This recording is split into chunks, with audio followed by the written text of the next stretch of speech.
돈을 바꿔주는 과정에서 4펜스, 이 4펜스의 수수료를 내야만 돈을 바꿔줄 수가 있어요. 이 모든 조직은 대제사장 안나스를 중심해가지고 조직이 되어 있어요. 이러한 모습을 보신 예수님은 분노를 내리신 거죠. 하나님께 바치는 것을 교묘하게 이용해서 자신들의 사리사욕을 챙기는 이 종교 머리배들, 이 종교 지도자들은 바로 장사꾼들이었습니다. 이렇게 타락한 거예요. 하나님의 성전 안에서 종교 지도자들의 이러한 행위를 했다란 얘기죠. 위에서도 언급해 드렸습니다만 예수님은 내 아버지 집이요 내 기도하는 집이라고 하셨습니다. 이처럼 하나님의 성전은 거룩한 곳인데 이 거룩하다는 것은 구별되었다는 뜻입니다. 건물은 건물인데 하나님께 예배드리는 건물이라는 것은 세상 건물과 또 구별이 된 거예요. 건물은 같은데 구별되어 있습니다. 예배드리는 곳과 예배드리지 아니한 곳, 술집과 교회가 구별되듯이 말이죠. 거룩하다, 구별되었다. 신앙생활도 마찬가지예요. 우리가 세상에 나가든 들어오든 구별된 삶을 가져야 됩니다. 세상의 방법과 수단이 성전에 들어와서는 안 됩니다. 하나님의 거룩한 성에 그 어떤 것도 함께할 수가 없습니다. 오늘 이 시대를 봅시다. 적당히 타협하며 교회가 운영되고 있잖아요. 오늘 본문처럼 교회에서 장사하는 교회가 많이 있습니다. 화장지를 팔고 곡식을 팔고 박인세일이다, 바자회다 뭐 등등을 열고 있잖아요. 하나님의 성전에서 물론 나름대로 거기에는 다 명칭이 있어요. 뭐 불우익 돕기라든지 뭐 소년 가장 돕기라든지 교회 건축비 모금 뭐 등등 여러 가지 그런 명칭이 다 있지만은 우리는 분명히 알아야 됩니다. 아무리 목적이 선하다고 해도 하는 방법이 성경적이지를 못하면 해서는 안 되는 거죠. 도둑놈이 도둑질을 해서 교회 건축에 수억 원을 헌금했다 할지라도 그 헌금은 참된 헌금이 될 수가 없습니다. 교회가 목적을 위해서 세상 방법 수단을 동원한다면 오늘 주님의 책망을 그런 교회들도 듣게 될 것은 뻔한 거죠. 내 집은 기도하는 집이라 너희가 강도들의 소굴로 만들었다 그래요. 마태복음 21장 13절에 그들에게 말씀합니다. 기록되었으되 내 집은 기도하는 집이다.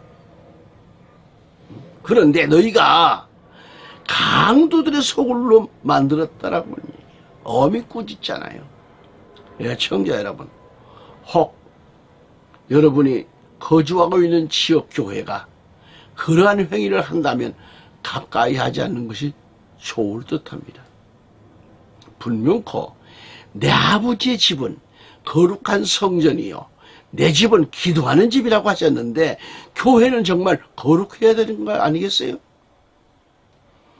성도란 말씀 그대로 구별할 거룩할 성자입니다. 구별을 해야 돼요. 거룩하게. 물이 도자를 씁니다. 거룩한 물이란 뜻입니다.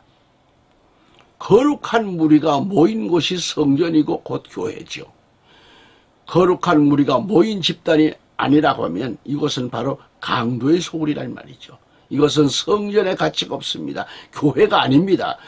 그런 교회는 예수님의 책망만 있을 뿐입니다. 진실로 가난한 자들을 돕고 싶다면 그들을 위해서 기도해야 되죠. 도와주는 것이 문제가 아니라 그들의 영혼이 구원을 받는 것이 우선이 돼야 되고 기도가 우선입니다. 교회 도움받는 사람 치고 교회 일꾼 된 사람은 없습니다.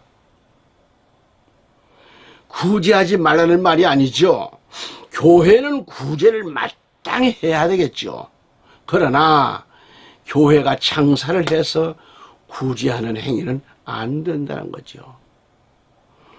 구제도 좋지만 무엇보다도 그들의 영혼이 구원받는 것이 급선무죠. 영적으로 그들을 뒤에서 기도로 잡아 도와주고 밀어줘야만 합니다. 교회 건축도 그렇고 그런 장사로 지은 교회, 과연 교회일까요? 교회는 기도로 지어져야만 합니다. 물론 물질도 있어야 되겠지요. 그러나 장사를 해서 물질을 구하면 안 되는 거죠. 성도들이 주 안에서 은혜 받고 스스로 하나님께 감사하는 마음에서 정성된 마음에서 헌금을 드리도록 해야 돼요. 교회 안에서 세상 방법 수단을 가지고 하면 안 됩니다. 헌금을 하나님께 드리는 것은 성도들 자신의 마음이 먼저 성전이 돼야 돼요. 마음이 먼저. 거룩한 마음으로 드려야 되는 거예요. 다시 말하면 성도들의 마음에 성전이 이루어지지 않고 신앙생활을 한다면 이것은 비극이에요. 고린도전서 3장 16절로 17절까지 말씀 가서 보면 너희가 하나님의 성전인 것과 하나님의 영께서 너희 안에 거하시는 것을 알지 못하느냐. 만일 누구든지 하나님의 성전을 더럽히면 하나님께서도 그 사람을 멸하시리라. 이는 하나님의 성전은 거룩하며 너희는 그 성전이기 때문이라고 하셨습니다. 무엇을 말합니까? 성도들 각자 자신이 하나님의 성전이 되라는 말씀이죠. 그러한 성도들이 되었을 때 진정한 교회요, 하나님의 거하시는 집이 되는 겁니다. 여러분의 몸이 또 하나님의 성전 아닙니까? 오늘 말씀에 우리 예수님은 예루살렘 성전을 강도의 소굴이라고 했습니다. 무엇이 그렇게 주님을 화나게 했습니까? 하나님께 드려지는 모든 것들이 종교 지도자들의 사리사욕으로 채워지고 있었기 때문에, 다시 말해서 지도자들은 교회를 이용해서 하나님을 내세우고 그들은 자신들의 호의호식을 드려왔습니다. 오늘 현대 교회들 가운데도 많은 목사가 기독교란 거룩한 이름을 이용해서 기독교라는 아주 그럴듯하게 슬로건을 내걸고 전능하신 하나님의 이름, 예수님의 이름을 팔아 장사를 하고 호의호식하고 있다는 점. 그러한 목회자를 보면요, 사례비도 많이 받는 거예요. 게다가 값비싼 자가용을 운영하면서요, 호텔에 드나들면서 몇십만 원씩 넘는 그런 고급 요리에다가 최고급 사우나를 하면서 사택 또한 호화로운 시설에 생활하고 있는 교회들이 많습니다. 이처럼 호화롭게 생활하고 있는 목회자가 배고픈 성도들의 마음을 알까요? 알기나 해요? 병들어 고통당하는 성도들의 괴로움과 아픔을 알기나 할까요? 그 부자 목회자들이 헐벗고 굶주리며 노숙하고 저들의 배고픔과 아픔을 알기나 할까요? 저들의 고통의 눈물을 알기나 하나요? 그런가 하면 시골과 저 낙도 섬에서 목회자들을 생각이나 해보았을까요? 몇 명 안 되는 성도들을 끌어안고 사례비 한 푼 없이 먹을 것도 별로인데 강단에 무릎을 꿇고 엎드려서 울고 있는 시을 목회자들을, 화랍게 살고 있는 목회자들은 저들을 알기나 할까요? 배고픔을 경험하지 못한 목회자들은 이렇게 말합니다. 저 사람들은 하나님의 복을 받지 못해서 그렇다고. 그리고 능력이 없어서 그렇다고. 정말 그럴까요? 그렇지 않습니다. 사실 서울에서도 목회자를 했었지만은 서울 각 구마다 어렵게 목회하는 그런 목회자들이 많습니다. 몇 안 되는 성도들을 끌어안고 눈물로 기도하며 목회하는 이들도 많습니다. 저들이 어렵게 목회를 하는 게 능력이 없어서 그럴까요? 그렇지 않습니다. 도시 목회자들도 세상 방법 수단 다 동원하면 얼마든지 할 수 있어요. 그러나 이들은 기도로 엎드리고만 있습니다. 남들이 보면 그렇게 고지식하고 미련해 보이지만 이것이 바로 우리 예수님이 주신, 하나님이 주신 능력이기에 인내하며 제자를 지키고 기도하고 있는 거죠. 이러한 주의 종들과 호의호식하면서 목회하는 자들과 이 다음에 주님 앞에 서는 날 모두 알게 될 겁니다. 마태복음 7장 22절 23절에 우리 예수님은 뭐라고 말씀하셨을까요? 그날에 많은 사람들이 나에게 주여 주여 우리가 주의 이름으로 예언하지 아니하였으며 주의 이름으로 마귀들을 쫓아내지 아니하였으며 또 주의 이름으로 많은 큰 경이로운 일들을 행하지 아니하였나이까라고 말하리니 그때 내가 그들에게 분명히 말하되 나는 너희를 전혀 알지 못하니 너희 불법을 행하는 자들아 내게서 떠나가라 그런다는 것입니다. 예, 청자 여러분, 현대인들은 교회 건물을 보고 신앙생활을 택합니다. 개척교회 다니다가도 큰 교회, 개척교회 힘들다고 큰 교회로 옮겨갑니다. 교회 건물 보고 또 찾아갑니다.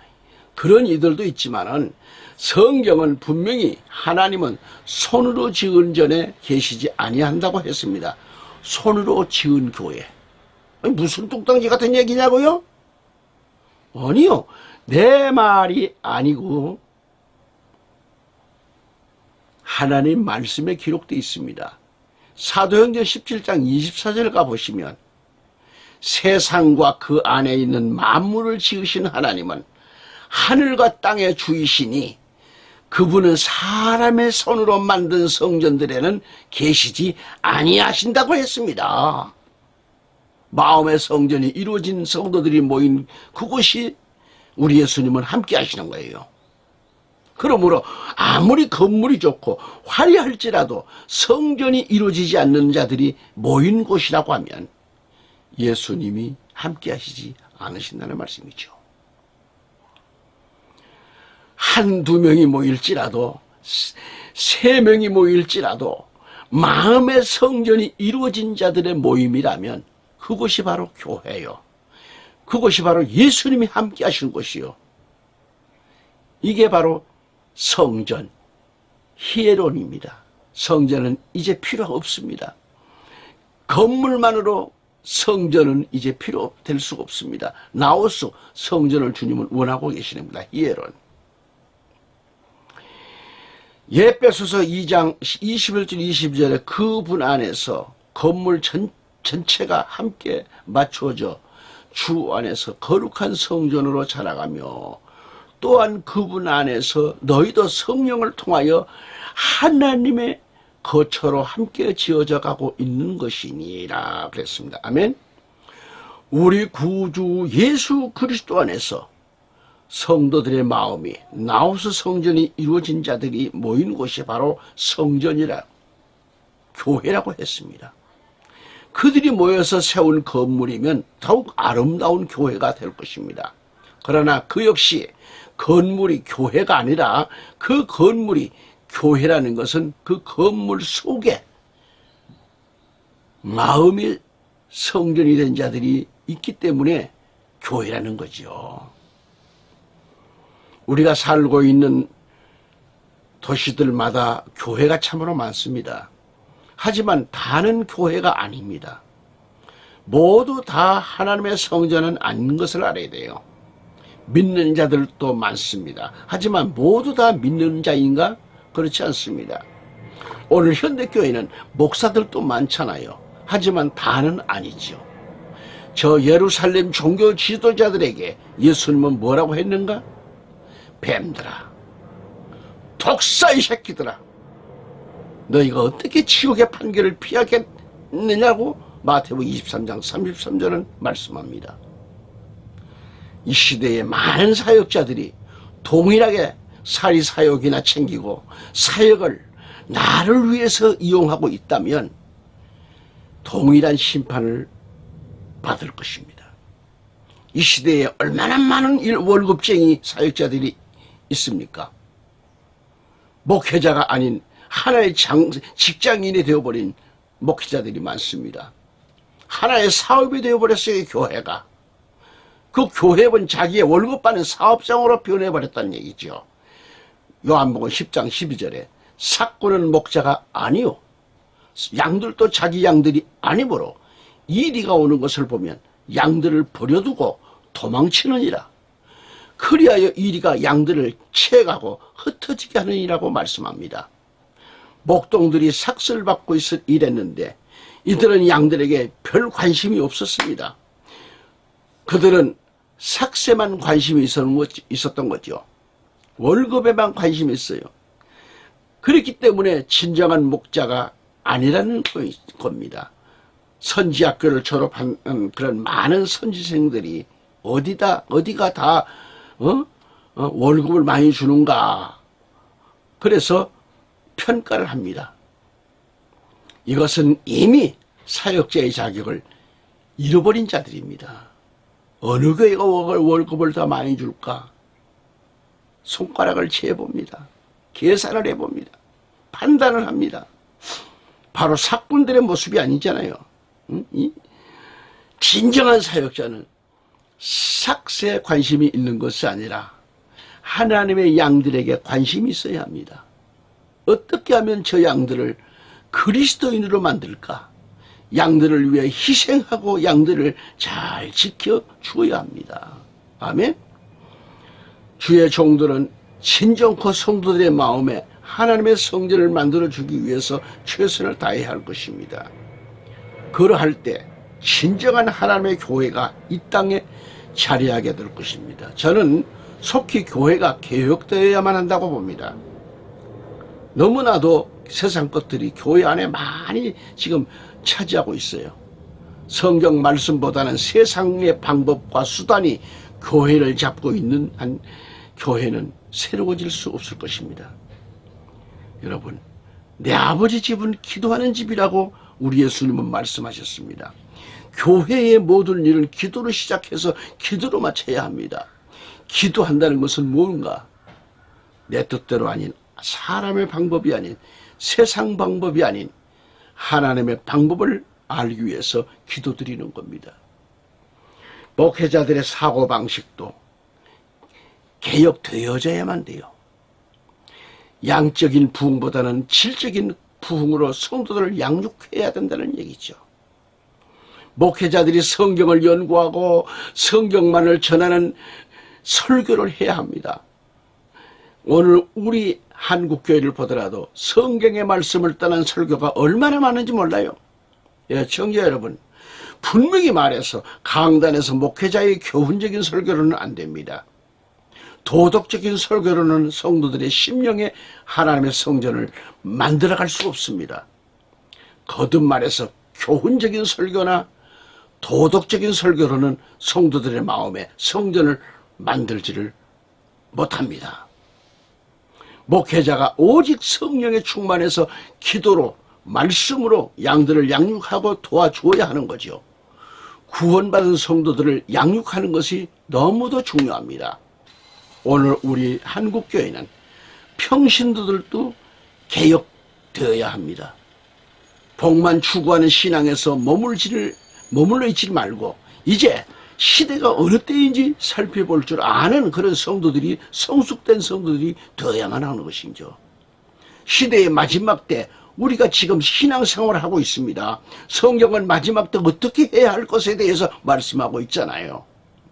청자 여러분, 베드로전서 4장 7절 말씀에 이렇게 말씀합니다.